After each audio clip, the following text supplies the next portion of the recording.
So I had a chance to watch the Sacramento Kings from start to finish for the first time this season when they came to Chicago to take on the Bulls. I had watched bits and pieces of some of their games prior to that, including some of their preseason, but after seeing a full 48 minutes of this team and all of the glaring holes that exist with this roster, I realized this team, this franchise, is in much worse shape than we initially thought. Because look, everyone likes to clown the Kings as being one of the most incompetently run franchises in the NBA, a team that has only made the playoffs once in the last 2 decades, a team that has made countless mistakes, numerous misses in the draft, and even when they did hit on some of their draft picks, they ended up trading them away for lesser value. But what's in the past is in the past. Nothing can change that. We already harped on the history of this franchise in prior videos. Now it's up to the Kings under new leadership to change the trajectory of this franchise going forward. The problem is they have very few avenues out of this, and the decisions they've made over the last 12 months or so are likely going to set this franchise back for years. How? Well, let's talk about it. This video is brought to you by Yesoul. Now, with the NBA season in full swing, we're starting to head into the winter months. One of my biggest challenges is finding the time to work out when the weather is unbearable outside, but also being able to watch basketball at the same time. Well, Yesoul has been a lifesaver for me in solving both of those issues. The Yesoul G1 Max Smart Bike is not only smooth, comfortable, and easy to ride, but their app and device plug-in makes it seamless for me to stream games directly from my phone onto their monitor. I can also catch up on the latest podcasts, watch YouTube, Netflix, you name it, all while getting my miles in on the bike. What's great too is that we all know Peloton has become the gold standard for home fitness, but the cost can be pretty steep. That's where Yesoul comes in. By casting Peloton classes directly onto the Yesoul screen, you can get the best of both worlds, inspiring workouts and budget-friendly hardware. And guys, they're offering viewers of this channel $100 off the purchase of a treadmill, rowing machine, or bike, meaning you can get one of these products for under $500, making it a highly cost-effective choice over other exercising equipment. Just use the code HOOPS to get $100 off your purchase. Link to the site and code can be found in the description. And thanks again to Yesoul for sponsoring this video. Now, when the Kings brought in DeMar DeRozan in that sign and trade deal with the Bulls back in the summer of 2024, the expectation was that this would be the move that would bring the Kings back into the playoff picture and towards the top of the Western Conference after having a disappointing season in 23-24, where they missed the playoffs after having finally broken that playoff drought of 16 years. Bringing in a veteran player, a professional bucket getter, one of the better scorers in the game of basketball, adding him to the mix was hopefully going to be that extra firepower on offense that they needed alongside De'Aaron Fox and Domantas Sabonis. But then, of course, that didn't work out. The fit with DeMar and Fox wasn't great, and the Kings more or less stayed around the same in terms of their overall performance, hovering around 500.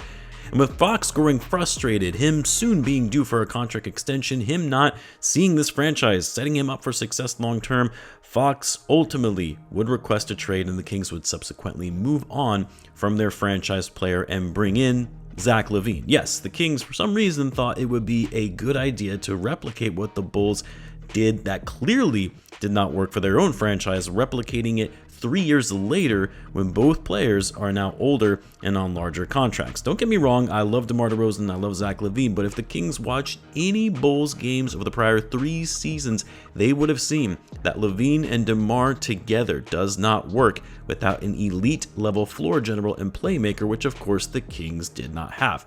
So the Kings, of course, struggled, looked worse than they did before, finished 10th in the Western Conference, and lose in the play-in once again. Now, to most competent front offices, hell, even to just casual fans, the most logical thing to do at this point for the Kings is to blow things up. Start over, have a few bad years, and go from there. But no, the Kings would in fact double down on their current roster by not only keeping their core 3 intact of Sabonis, DeMar DeRozan, Zach LaVine, but they would bring in veterans Dennis Schroeder to help run point, and Russell Westbrook, a player no other team wanted to touch in the final years of his career at age 36, about to be age 37.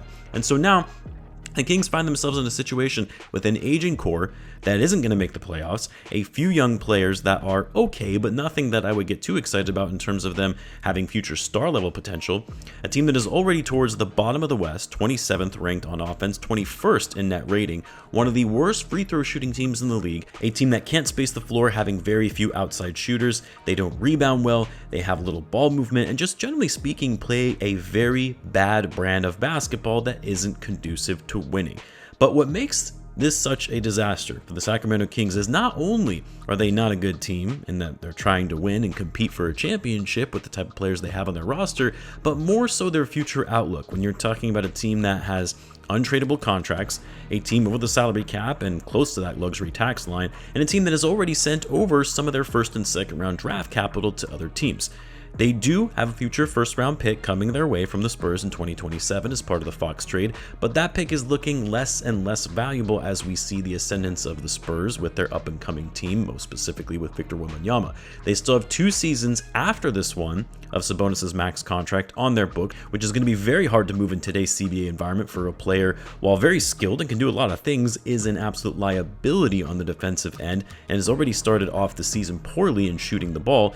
They still have 3 more years left on Monk's deal. They signed Schroeder to a 3-year deal at around $14 to $15 million per year, a deal they were likely bidding against themselves, where it was very unlikely other teams were going to be willing to offer that kind of contract to a 32-year-old Dennis Schroeder. And then with Zach LaVine, while he does have a player option next season, and there is a possibility he could decline that deal and try to get more longer-term money, I doubt he would get a higher annual amount than $49 million that he's going to be owed should he pick up that option, but he could likely get more guaranteed money on the long-term contract for a lesser annual amount. And to be honest, if I'm Zach LaVine, I'm declining that deal so I can get out of Sacramento. But if he does opt in or the Kings overpay to retain him, then they're just setting themselves back even further. Like, I'm capable of separating Zach LaVine, the player, from his contract. I think most would agree that his contract is less than desirable for his level of production or the caliber of player that he is. It's a max contract. The Bulls spent nearly 2 years trying to move that contract. No team wanted it under the new CBA, and for some reason, the Kings decided to take it on in exchange for their franchise player in De'Aaron Fox. And so to extend LaVine to a large, long-term deal when he's on the wrong side of 30 and bid against themselves yet again to retain him and stay above the salary cap would be a big mistake on the Kings' part, when it should be clear as day that they need to sell off their older veteran players, even if it's for pennies on the dollar. See what they can get out of Devin Carter, Keegan Murray, Nick Clifford. Try and take a few flyers on some young prospects that you might be able to get in a trade deal for some of their veterans. Be bad for a while and try and actually get a franchise level player by way of the draft and actually keep and build around said player.